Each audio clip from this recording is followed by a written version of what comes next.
Yo, c'est Noémie et aujourd'hui on se retrouve pour mon wrap-up du mois de juin. Comme d'habitude, on va commencer par quelques statistiques. Au mois de juin, j'ai lu 9 livres, je n'en ai abandonné aucun. Sur les 9 livres que j'ai lus, il y en a 4 que j'ai lus en version papier, 7 je les ai lus en version audio et 3 en version numérique. Vous aurez compris qu'il y a certains livres que j'ai lus dans 2 formats différents, que ce soit audio plus e-book ou audio plus papier. J'ai lu un total de 3251 pages pour à peu près 108 pages par jour, donc je suis contente.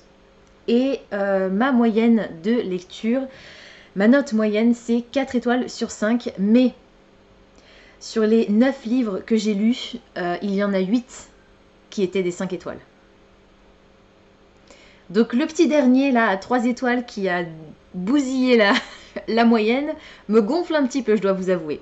Mais on est plus sur 4,7 que 4 étoiles. Donc on est bien, vraiment très très bien pour ce mois de juin. Et j'ai intégré 8 livres à ma pile à lire. Le premier livre que j'ai lu au mois de juin, c'était le tome 1 de Trilogie d'une nuit d'hiver de Catherine Arden, L'ours et le rossignol. J'ai également lu La fille dans la tour et L'hiver de la sorcière, les tomes 2 et 3, dans un vlog de série qui est dédié à cette trilogie. Du coup, je ne vais pas forcément vous redonner mon avis, mais sachez que j'ai adoré les 3 tomes. C'est une de mes nouvelles séries favorites. J'ai vraiment énormément aimé cette histoire dans laquelle on va faire la rencontre de Vassia, qui est une jeune fille qui vit en Russie, qui aime beaucoup les histoires et qui vit entourée par des petites créatures, des genres de petits êtres comme peut-être un peu des lutins protecteurs de la maison, des écuries, des animaux, etc. Elle est la seule à les voir, hormis sa nouvelle belle-mère, puisque sa mère est décédée en la mettant au monde. Et sa nouvelle belle-mère, elle considère que ces êtres sont des démons et qu'ils doivent disparaître. Vassia n'est pas de cet avis, mais étant donné qu'elle est quasiment la seule à les voir, c'est compliqué de faire comprendre autour d'elle que ce sont des êtres protecteurs. Et on va suivre les aventures de cette jeune fille qui va grandir entourée par la magie, le mystère et les yeux de glace d'un certain roi de l'hiver. J'ai adoré. Je vous laisse découvrir le vlog dédié à cette série. Dans la barre d'infos, je vous mettrai le lien vers la vidéo. Ensuite, alors j'ai lu entre le tome 2 et le tome 3 de Trilogie d'une nuit d'hiver, j'ai lu 2 autres romans dont je vais vous parler maintenant. Et je vais commencer par le roman, enfin la novella, qui a fait baisser drastiquement ma moyenne de notes pour le mois de juin, puisque malheureusement je n'ai mis que 3 étoiles à Cet hiver d'Alice Oseman. C'est une novella dans l'univers de la série Heartstopper que j'aime énormément. J'ai binge-watché la saison 1 au moins 3 ou 4 fois d'affilée quand elle est sortie l'année dernière, ou il y a 2 ans, je ne sais plus. J'ai hâte, vous pouvez pas savoir à quel point que la saison 2 arrive. J'aime d'amour les romans graphiques. Je n'ai pas aimé cette novella. Dans Heartstopper, on va faire la rencontre de Nick et Charlie. Charlie est un adolescent qui est gay, tout le monde sait qu'il est gay. Et Nick est dans la même école que Charlie et il a 1 an de plus que lui. Nick, c'est un petit peu le garçon que tout le monde apprécie. Il est capitaine de l'équipe de rugby. Et ils vont se rencontrer. Ils vont devenir amis et leur relation va évoluer vers quelque chose de très beau, de très tendre. Et Nick va découvrir un petit peu qui il est, s'interroger sur lui-même, son identité. C'est une histoire que j'aime énormément. Je vous l'ai dit, j'ai adoré tous les romans graphiques et je suis au fur et à mesure de l'apparition des nouveaux strips d'Alice Oseman sur Webtoon. Donc je suis au taquet. Malheureusement, cette novella, ça ne l'a pas fait pour moi. Je trouve que Nick est insupportable. Ça se passe à Noël. Et alors je peux pas vous spoiler ce qui se passe dans Heartstopper, mais Charlie s'est absenté pour une raison. Et il revient. Il vient de rentrer chez lui quasiment là pour Noël, pour les fêtes. Et en gros, Nick et Charlie vont passer les fêtes de Noël, chacun dans leur famille. Et on va découvrir un petit peu les autres membres de leur famille et comment leur relation à eux évolue dans ces circonstances. J'ai détesté le personnage de Charlie dans cette novella. Je le trouve génial. Il m'a fait penser à Harry Potter dans l'Ordre du Phénix. Je n'ai pas du tout aimé cet aspect de son personnage dans cette novella. Dans les romans graphiques, on le ressent moins. Et je sais que Charlie est un adolescent qui vit énormément de choses difficiles, dures, graves, mais c'était trop pour moi. J'ai eu beaucoup de mal à le supporter. Sa mère, c'est une vraie connasse, pardon, hein, mais il n'y a pas d'autre mot. Et les autres membres de sa famille ne sont pas beaucoup mieux, je pense notamment à son oncle et sa tante. Et le frère de de Nick, pardon, qu'on a rencontré, je crois, dans le tome 2 de Heartstopper, si je dis pas de bêtises, est toujours fidèle à lui-même, un vrai crétin, homophobe et tout ce que vous pouvez imaginer. Voilà. Donc j'ai eu beaucoup de mal avec les personnages. L'ambiance repas de Noël était sympa, les dessins aussi très chouettes, parce que même si c'est une novella, on a quand même quelques illustrations. Malheureusement, je ne sais pas si c'est dû à la traduction, puisque j'ai lu la version française, mais si ce n'est pas le cas, je pense que Alice Oseman devrait se contenter d'écrire des romans graphiques, parce que le style de cette histoire était assez limité, on va dire. Il se passe rien de spécifique dans cette novella, l'histoire tourne en rond et ça n'apporte absolument rien à l'histoire principale qui se déroule dans les romans graphiques, donc c'est pas une lecture obligatoire et indispensable. J'étais pas intéressée, j'avais juste envie que ça s'arrête et pour tout vous dire, j'ai même failli l'abandonner, arrivé vers la page 80, donc arrivé à peu près là, jusqu'à ce que je me rende compte que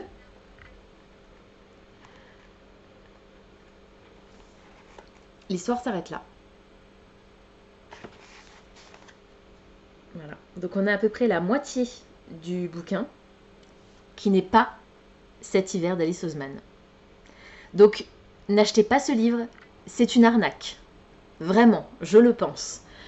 Si vous arrivez à le lire en version numérique ou à l'emprunter à la médiathèque parce que vous avez envie de le lire, faites-le, même si vous aurez compris que je ne vous le conseille pas spécialement. Hein, c'était une lecture sympa et encore, voilà, j'aurais préféré... Si j'avais pu ne pas le lire, ça aurait pas changé ma vie de lectrice.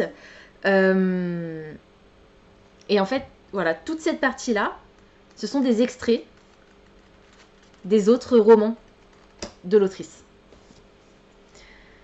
Donc je trouve que c'est assez inadmissible en fait. Je sais pas combien il coûte, 9,90 €. Bon ça va, c'est pas encore hyper cher, mais je pense que ça devrait être signalé. Parce que quand tu achètes un bouquin qui fait 180 pages, bah tu t'attends à lire 180 pages de l'histoire qui est promise dans le texte, et sur la 4e de couverture c'est pas du tout expliqué. Donc voilà, il fait l'histoire en gros fait pas 189 pages mais 108. Et je trouve que c'est un peu un manque de respect pour le lecteur et pour l'acheteur surtout. Du coup vous aurez compris que je ne vais pas garder ce livre, il va se retrouver probablement sur ma boutique Rakuten là très bientôt. Alors c'est toujours Nick et Charlie, c'est toujours Heartstopper et c'est toujours Alice Oseman, mais je préfère vraiment largement la version roman graphique, donc non merci, et du coup je ne lirai pas Nick et Charlie. Ensuite j'ai lu mon roman préféré du mois de juin, Un palais de glace et de lumière, le tome 3.5 de la série Un palais d'épines et de roses de Sarah J. Maas. C'est l'édition collector qu'a sorti La Martinière Jeunesse il y a quelques temps. C'est un roman bonus mais important. C'est le tome 3.5 qui permet un petit peu aux événements dramatiques et un peu cruels des tomes précédents, de la fin, je pense notamment à la fin du tome 2 et tout le tome 3, de trouver, si ce n'est un apaisement, mais certaines réponses. Alors on a encore quelques questions en suspens, mais je ne doute pas que l'autrice va nous les apporter dans la série suivante, dont le premier tome, donc le tome 4, est déjà sorti. Je vais rapidement vous refaire le pitch. On fait la connaissance de Farah dans cette histoire, qui est une jeune femme qui est en train de chasser pour nourrir sa famille quand elle va tuer, par mégarde, pas vraiment, un loup énorme qui est en fait un faé métamorphe. Le roi de la cour du printemps, qui était dont était issu le faé que Farah a tué, va venir réclamer une vie pour une vie et va emmener Farah dans sa cour. Et on est un petit peu sur une réécriture de La Belle et la Bête dans le tome 1. Bien des choses vont changer et ce n'est plus du tout le cas dans la suite de cette série que j'aime énormément. Je prends toujours un plaisir dingue À la lecture, les seuls éléments pour lesquels j'ai enlevé quelques points dans ma notation sur Copile, c'est les personnages, parce que Tamlin, et malheureusement je vais pas pouvoir vous dire quoi, parce que spoiler, même pour le tome 1, et Nesta. Et là j'ai très très peur, parce que Nesta est le personnage principal de la nouvelle série, en tout cas du tome 4. Donc j'espère que je vais apprendre à l'apprécier un peu plus. Malheureusement, pour l'instant, dans le tome 3.5 et même dans les tomes déjà précédents, c'est le personnage que j'apprécie le moins. Je pense pas que je déteste le plus, mais que j'apprécie le moins. Il y a d'autres personnages que je déteste bien plus que Nesta dans cette histoire, même si jusqu'à présent j'ai de la chance, au fur et à mesure des tomes, ils disparaissent. Mais voilà. Donc j'ai quand même hâte de découvrir le tome 4 qui, il me semble, devrait sortir avant la fin de l'année en version collector comme ça. Donc je l'achèterai à ce moment-là et je le lirai peut-être avant la fin de l'année. Mais c'est pas sûr parce que la version... Enfin, le tome 5 n'est pas encore sorti, même en version originale. Donc je vais peut-être attendre un petit peu. Je ne sais pas si l'autrice... je crois que l'autrice a plutôt commencé à travailler sur le tome 3 de Crescent City, en fait. Donc je ne sais pas du tout à quel moment on aura un tome 5 pour ACOTAR. Ce sera la surprise. En tout cas, c'était vraiment, vraiment chouette. J'ai adoré l'atmosphère, j'ai adoré l'histoire. Je vous dis, alors, Sarah J. Maas a un talent dingue pour décrire les syndromes de stress post-traumatique et la reconstruction, la difficulté que les personnages ont à recommencer à vivre normalement, entre guillemets, avec tous les traumas par lesquels ils sont passés. Et je parle pas uniquement des personnages principaux, et ça j'apprécie énormément. On suit toujours dans ce tome 3.5 principalement mes deux personnages chouchous, qu'on va continuer à suivre, je suppose, dans la suite de la série, mais moins, puisque je vous l'ai dit, à partir du tome 4, on bascule sur un autre couple, entre guillemets, en tant que personnages principaux. Mais j'ai quand même hâte de continuer cette série, et, c'est toujours un vrai plaisir, et ça se lit toujours à une vitesse. Alors celui-là était très court, hein, c'est un roman, mais plutôt format court pour ce que l'autrice a l'habitude d'écrire. Mais c'était vraiment très très très très chouette. J'ai adoré et j'ai hâte de continuer cette série. Et du coup, pour l'instant, je suis à jour. En tout cas, dans les tomes qui me restaient à lire dans ma pile à lire. Du coup, après celui-ci, j'ai lu le tome 3 de Trilogie d'une nuit d'hiver et j'ai terminé la duologie des Hollow Vows de Lexi Ryan avec This Twisted Bones qui est le tome 2, dernier tome donc de la duologie qui va bientôt être traduite chez De Saxus si ce n'est pas déjà le cas. Mais je crois pas, je crois que c'est prévu pour le début du mois de juillet peut-être. Je vous conseille de tout cœur de découvrir cette série. J'espère que la traduction sera bonne. Malheureusement, je ne pourrai pas vous le dire parce que je ne vais pas le relire spécialement en français. En tout cas, c'est une série que j'ai adorée. Je lui ai mis 5 étoiles sur Goodreads, vous l'avez compris, hein, à part cet hiver qui a obtenu 3. Toutes mes autres lectures étaient des 5 étoiles. Pas de coup de cœur cependant. C'est bien dommage. Mais c'est comme ça. Dans This Hollow Vows, on va suivre une jeune fille qui vit... parmi les humains, chez sa tante, je crois, qui l'a recueillie lorsque sa mère l'a abandonnée avec sa sœur.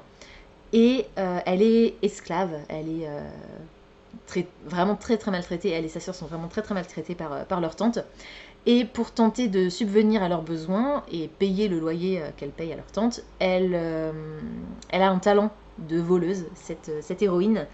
Qui s'appelle je sais plus comment, mais ça comme d'habitude. Hein.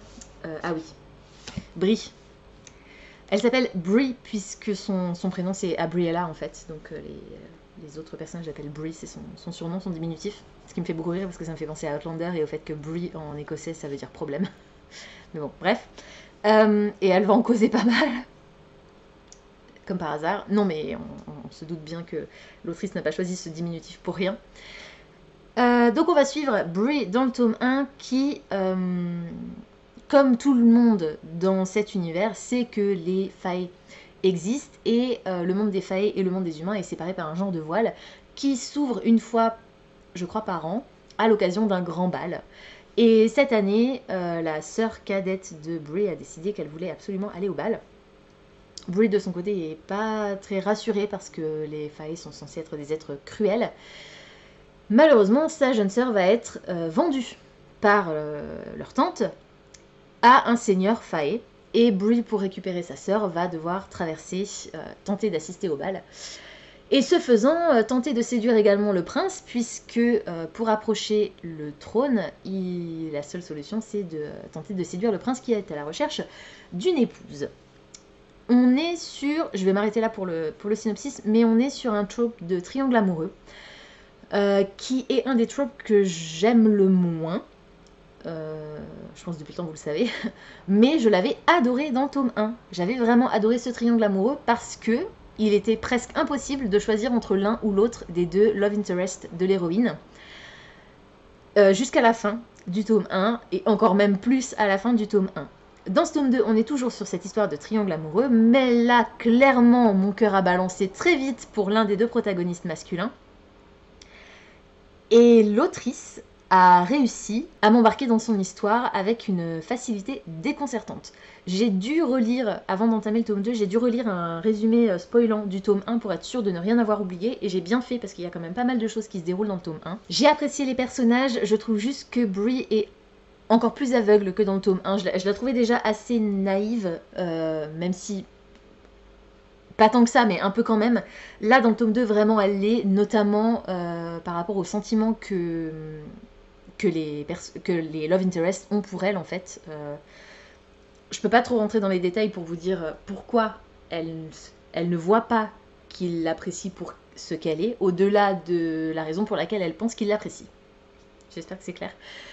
Mais c'est pas grave si c'est pas le cas.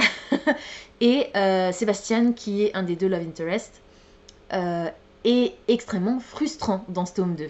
C'était déjà le cas dans le tome 1, mais là c'est même encore pire. On a une tension qui est à son comble parce qu'on a une vraie course contre la montre dans cette histoire, dans ce tome 2. J'ai adoré l'ambiance, l'atmosphère, les décors sont incroyables et surtout, ça m'a énormément fait penser, le tome 1 un peu moins, mais le tome 2 m'a énormément fait penser à tout ce qui est le côté tension et ambiance de Akomaf, A Court of Mist and Fury, donc le tome 2 de ACOTAR de Sarah J. Maas, qui est mon tome préféré de la série jusqu'à présent. Et j'ai vraiment adoré ce tome 2 de la duologie parce que aussi il m'a fait penser beaucoup à ACOTAR. Alors je peux comprendre que du coup certaines personnes l'apprécient moins parce qu'il est trop similaire sur certains points à l'autre. Moi ça m'a pas du tout dérangé, au contraire c'est un style que j'adore dans ACOTAR, donc forcément j'ai adoré, enfin forcément, non pas forcément, mais j'ai adoré le retrouver ici. Les descriptions des sentiments des personnages sont vraiment très très belles et on a de magnifiques dialogues, de très beaux échanges entre les personnages. Comme je vous l'ai dit, le fait que ce soit un triangle amoureux, ça part pas forcément hyper bien pour moi, même si là ça m'a un peu moins dérangé parce que je le savais déjà ayant lu le tome 1. Par contre, l'autrice a choisi une fin très originale pour son histoire. Et j'étais très frustrée par la fin qu'elle voulait lui donner jusqu'au twist final, que je ne vous révélerai pas bien évidemment. C'était vraiment très très chouette. J'étais accrochée à l'histoire du début à la fin. On a des personnages extrêmement attachants, des situations critiques, on a une tension sexuelle incroyable et une belle évolution des personnages. Il y a deux petits points de logique qui m'ont un peu dérangée. Alors, je vais pas pouvoir trop vous dire pourquoi, pour pas trop vous spoiler. Il y a... notre héroïne vit quelque chose et elle essaye de... Il y a un lien magique qui se crée chez notre héroïne avec un personnage et elle essaye de couper ce lien. Et on a un personnage tertiaire qui lui explique que c'est possible mais c'est extrêmement difficile, ça demande beaucoup d'entraînement. Je vous laisse deviner que en 30 secondes, ça y est, elle a compris comment le blocage c'était possible. Donc ça me paraît trop facile par rapport à ce que le personnage tertiaire là disait. Et le deuxième point qui m'a dérangée, c'est que notre héroïne, je vous l'ai dit, on est sur une course contre la montre. Donc elle passe son temps à aller d'un point A à un point B en passant par je ne sais pas combien d'étapes et elle est très souvent victime de contretemps que j'ai trouvé un peu redondant et pas très crédible, malheureusement. Il n'empêche que c'était super immersif. Je vous ai dit le fait que ça ressemble un peu à ACOTAR, enfin le tome 2 en tout cas, le tome 2 d'ACOTAR. Le tome 2 de Days of Us ressemble au tome 2 de ACOTAR. Ça m'a énormément plu. C'était rapide et facile à lire et c'est vraiment une belle histoire que je vous conseille de tout cœur. J'ai sorti La Coupe d'Or de Henry James, juste pour vous le montrer parce que j'étais censée le lire au mois de juin, il faisait partie de ma palle des cartes. J'ai lu les 80 premières pages et je vais le mettre de côté pour l'instant. Je ne l'abandonne pas, je ne le considère pas comme un abandon, c'est pour ça que je vous en ai pas parlé au début dans mes statistiques. Mais je vais le mettre de côté parce que c'est complexe à lire. Le style de l'auteur est extrêmement fleuri, c'est très beau. Mais du coup, ça me prend beaucoup de temps à lire. Malheureusement, je n'ai pas trouvé de version audio, donc je suis obligée de me farcir la version papier, qui fait presque 400 pages du coup. Non, même plus que ça, 600 pages, je crois, si on compte les 2 tomes. Et je vous avoue que après This Twisted Bounce, ben, j'avais pas envie de me taper un classique. Je voulais de la romance, de la fantasy romance. Pour le coup, je me suis tournée vers Audible et les livres audio inclus dans mon abonnement. Et les 3 prochains livres dont je vais vous parler, c'est grâce à Audible que je les ai lus. Et j'ai également lu les versions numériques avec. Donc je les ai pas avec moi, je vous mettrai le visuel par ici. Et le premier, c'était le tome 1 de la série Never After qui s'appelle Hooked. Et c'est écrit par Emily McIntyre. Contrairement à ce que je pensais, ce n'était pas de la fantasy romance, c'était de la romance contemporaine. Mais si vous vous fiez au titre de la série, au titre du tome et à la couverture, vous devriez avoir compris que c'est une réécriture de Peter Pan. Dans cette histoire, on va faire la rencontre de Wendy. Wendy qui est une jeune fille qui un beau jour va débarquer dans un bar avec une de ses copines et faire la connaissance, alors pas dans le bar, mais elle va faire la connaissance de Hook qui s'appelle James en fait. Hook c'est un surnom. Et va naître une histoire entre eux. Dans cette version de Peter Pan complètement remaniée, Peter est en fait le père de Wendy. Alors, je dis pas que Peter Pan est le père de Wendy, mais je dis que pas le personnage de Peter, mais en tout cas le père de Wendy s'appelle Peter et c'est l'ennemi, le némésis de James, Hook donc. Parce que dans cette histoire, alors le problème c'est que j'ai pas le résumé sous les yeux, donc je sais pas ce que je peux vous dire sans vous spoiler. En gros, James est un baron de la drogue dans le Massachusetts et Peter, le père de Wendy, débarque dans le Massachusetts et lui, il est un homme d'affaires, il a une compagnie aérienne qui s'appelle Nev Airland et il est responsable de la mort de la famille de James.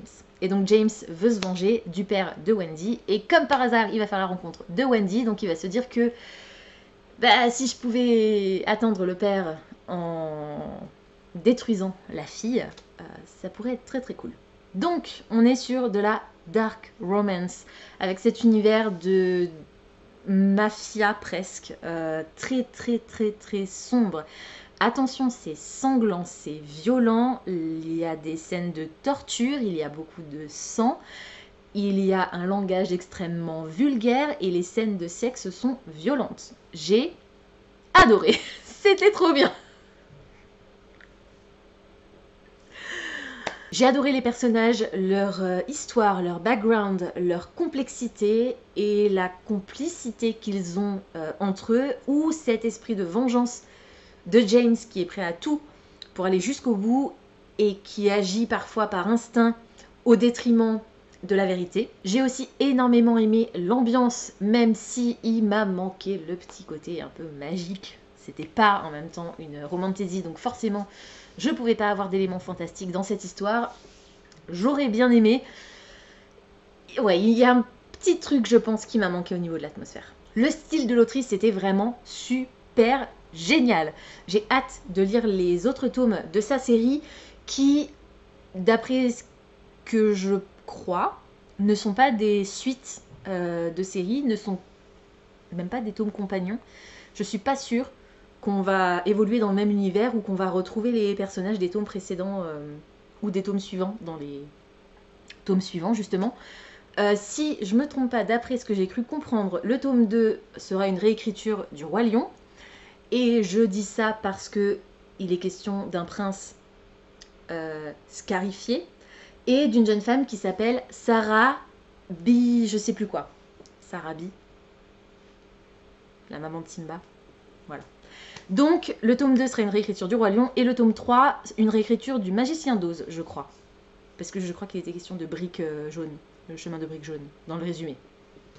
Pas sûr, hein, mais il me semble. J'ai apprécié la façon dont l'histoire a évolué, mais le pitch de base, la romance entre cette jeune fille qui croit vraiment à l'amour et ce baron de la drogue hyper violent, je vous avoue que c'est pas trop ma came au départ. J'ai finalement adoré l'histoire, je m'y attendais pas, ça a été une vraie surprise, mais le pitch m'a pas interpellée plus que ça. Par contre, je vous l'ai dit, c'était une vraie surprise, j'ai été happée du début à la fin. J'ai commencé ce bouquin, je ne sais plus quand, le 28 je crois, ou le 27, et je l'ai fini en moins de 24 heures. Et j'avais la version audio donc que j'écoutais en vitesse 1.5. C'est un roman qui fait 338 pages, donc dans la moyenne, on va dire, des romans, moyenne basse même peut-être je dirais, des romans que j'ai l'habitude de lire. Et je l'ai lu à une vitesse phénoménale, c'était incroyable. L'élément qui m'a le plus dérangé dans cette histoire, c'est la logique, parce que, je vous l'ai dit, on est sur cette histoire de baron de la drogue, et cette jeune fille assez innocente, somme toute, même si elle commence un peu à comprendre que dans sa vie, il y a des trucs pas très logiques. Je trouve qu'elle est trop naïve, il y a énormément de red flags dans sa relation avec James, et elle aurait dû réagir plus tôt ou s'inquiéter un peu plus de en fait je sors avec lui mais je sais pas qui c'est, voilà. Ce que j'ai apprécié dans le style de l'autrice et la façon dont elle a construit son histoire, c'est que quand même il y a une remise en question de ce côté un peu, alors ça je veux pas vous le dire parce que je veux pas vous spoiler, mais l'héroïne remet quand même en question ses sentiments pour cet homme à un moment donné dans l'histoire, en mode ouais, bon, est-ce que c'est bien? Est-ce que j'ai le droit de ressentir ce que je ressens pour lui? Parce que quand même, c'est pas quelqu'un de forcément bon, c'est quelqu'un qui a beaucoup de défauts, qui a fait des choses horribles. Est-ce que mes sentiments sont légitimes? Et j'ai trouvé ça très très bien de la part de l'autrice d'aborder le sujet, en tout cas. Je ne veux pas vous dire si oui ou non ça a une importance pour la suite de l'histoire, mais je trouve que c'était important de le faire figurer dans son texte. Et pour le plaisir global à la lecture, ben voilà, j'ai surkiffé, c'était phénoménal, j'ai adoré, et j'ai très très très très hâte de lire la suite, que j'ai également en version audio et en version numérique, donc que je lirai très prochainement, je l'espère. Et les deux derniers titres que j'ai lus au mois de juin, je les ai lus à la suite les uns des autres, donc j'ai lu le tome 1 du 28 au 29 et le tome 2 du 29 au 30 juin. Pareil, je les ai lus en moins de 24 heures tous les deux grâce à la version audio en vitesse 1.5 et à la version numérique que j'avais téléchargée. Il s'agit des tomes 1 et 2 de la série Twisted de Hannah Wang. C'est Twisted Love le tome 1 et Twisted Games le tome 2.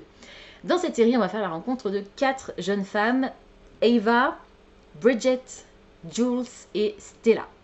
Dans le tome 1, on va suivre surtout Ava qui va tomber amoureuse du meilleur ami de son frère. Alors c'est pas gagné au départ, hein, parce que c'est quelqu'un de très mystérieux et voilà, ça fait 8 ans qu'ils se connaissent, mais ils se parlent très très peu, et puis surtout elle le trouve un peu trop arrogant, et voilà. Mais son frère va déménager et il va demander à son meilleur ami de prendre soin d'elle, parce que Ava c'est quelqu'un d'assez pas naïf, mais profondément gentil et qui croit vraiment que le monde est beau et que, alors c'est sûr il y a du mal sur la terre, mais il y a plus de bonté que de méchanceté dans le monde. Alors évidemment, vous vous doutez que ces illusions vont s'éparpiller. Je sais même plus ce que je dis, je suis fatiguée. J'ai adoré ce tome 1. On est là encore sur une histoire de vengeance d'un certain point, mais je veux pas trop vous en dire non plus. Et j'ai beaucoup aimé les personnages, même si j'ai eu un petit peu de mal avec Ava sur certains points. J'ai adoré l'ambiance, on est sur une romance totalement contemporaine. Je crois que ça se passe à Washington, ou en tout cas dans la banlieue de Washington. J'ai énormément aimé le style de l'autrice, et là je parle pour les deux tomes. Dans le tome 2 on va suivre Bridget, parce que c'est ça aussi que j'ai adoré dans les deux premiers tomes de cette histoire, et qui fait que j'ai envie là tout de suite maintenant de commencer le tome 3, mais je peux pas parce que j'ai toute ma pile à lire du mois de juillet à lire avant. C'est que, je vous l'ai dit, on va suivre, donc il y a 4 tomes dans cette série, et on va suivre à chaque fois une fille, parmi les 4 que je vous ai présentés au début. Donc on commence par Ava, qui va tomber amoureuse du meilleur ami de son frère. Dans le tome 2, on va suivre Bridget, qui Bridget est une princesse d'un pays européen. Je crois que les Américains fantasment sur la royauté européenne. Et Bridget, elle, va tomber amoureuse de son garde du corps, sauf que, étant une princesse, ben forcément, il va y avoir un problème. Dans le tome 3, on va suivre Jules, et Jules, ce sera le trope du Enemies to Lovers, et dans le dernier, ce sera Stella, et Stella, elle, est une star des réseaux sociaux, star d'Instagram, mais anonyme.